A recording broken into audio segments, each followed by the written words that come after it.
Exploring Metaphysics, the Nothing, Not, and Negation. Hello, I'm Dr. Gregory Sadler. I'm a professor of philosophy and the founder and president of an educational consulting firm called Reason.io. Our mission is to bring philosophical ideas to life through practical applications. Over the past 2 decades, I've dedicated myself to studying and teaching philosophy, and I've noticed that many people struggle with classic texts. It's not always the complexity of the ideas themselves, but often how they're presented or the structure of the arguments that can be challenging. That's why I create longer lecture videos for YouTube, which many viewers find helpful. What you're watching now is part of a new series of shorter videos, each focusing on a single core concept from an important philosophical text. I hope you find these equally useful. In Martin Heidegger's essay What is Metaphysics, there are sections that are both difficult and rewarding. One such section deals with an ongoing debate about the fundamental priority of negation or non-being. Traditionally, people have understood nothing as something that depends on the intellect's act, our highest cognitive faculty that enables us to process all these ideas. Heidegger raises a critical question during the elaboration of the question phase: does negation represent a higher determination under which nothing falls as a specific kind of negated matter? This is a foundational question tied to a formula Heidegger will revisit later: nothing is the complete negation of the totality of beings. The challenge here is determining whether nothing comes first or negation does. Heidegger argues that nothing is more original than not or negation. However, asserting this doesn't mean we've proven it. This will be explored later in his work. He emphasizes that we've often taken this for granted without examining it deeply. So, how do we arrive at nothing through negation? Heidegger is asking us to consider this. He warns against letting ourselves be distracted by surface-level interpretations and instead delve into the root of the issue. This is a conversation that requires careful thought and reflection.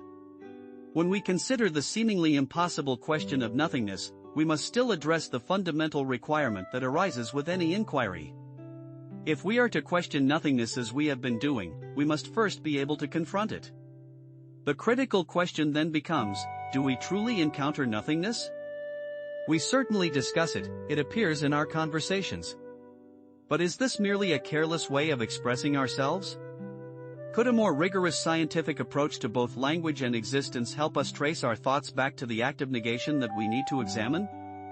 The philosopher prompts us to consider where we might search for nothingness. How can we find something if we do not already have some understanding of it? He asserts that, indeed, we can only seek when we have some anticipation of the being we are looking for. So, if nothingness is what we are searching for, can there be a search that does not involve this anticipation? Regardless of how we interpret it, we are familiar with the concept of nothingness, even if it is just a term we casually use in our daily lives. So, what exactly is nothingness?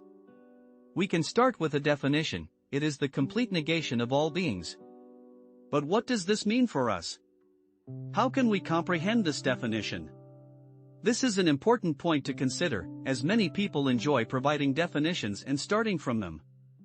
For instance, one might say, Webster's dictionary defines. However, such definitions only hold value if they enable us to truly understand or engage with the beings they describe. A good definition should be more than just a collection of words or someone's subjective interpretation. Many definitions are, in fact, quite inadequate. This raises the question, is this particular definition useful for us? How do we even begin to encounter the totality of beings? This is a topic worth exploring, although the philosopher does not delve deeply into it here, as he does in other discussions. He suggests that the totality of beings must be presented to us beforehand so that we can immediately engage with negation, through which nothingness itself becomes apparent. How can we, as finite beings, fully grasp the entirety of existence? He proposes that we can conceptualize the whole of being in our minds and then negate what we have imagined. We can bring the totality of beings into the limited confines of our thoughts and then apply a negation to that. Alternatively, we might approach it by saying not this, not this, not this, and so forth, ultimately leading to an ellipsis. However, this process remains purely intellectual. While it allows us to engage with the idea of nothingness, it does not truly negate the totality of being. Thus, we arrive at a formal understanding of imagined nothingness, but we do not fully grasp its essence. To truly understand the concept of nothing, we must realize that it offers us something unexpected. The nothing is not what we initially seek, yet it provides us with a unique perspective. Heidegger suggests that nothing represents a state of complete indistinguishability, where the imagined and the actual nothing become indistinguishable. Even when we discuss the proper nothing, we might overlook the fact that nothing is not a tangible entity, it cannot be treated as a something. We haven't fully grasped the essence of nothing yet. Heidegger proposes that we can explore this concept through mood, which we will discuss separately in a future video. He argues that our previous understanding of nothing being dependent on the intellect and its negation process is flawed. Instead, he suggests that negation arises from and is dependent on nothing. This idea presents a complex and intriguing picture, which Heidegger elaborates on in his work. Heidegger explains that negation does not originate from a simple act of negating, rather, negation is rooted in the not, which springs from the annihilation of nothing. Nothing exerts its influence on being in a unique way, and this understanding of nothing is just one aspect of its complexity. Thus, nothing is the origin of negation, not the other way around. This has significant implications for the intellect and its role in philosophical inquiry. Heidegger states that if the intellect's power in investigating nothing and being is shattered, it decides the fate of logic and philosophy. The very idea of logic itself breaks down in the face of more original and profound questioning. At this point, you might feel a sense of disorientation or confusion, which is perfectly normal.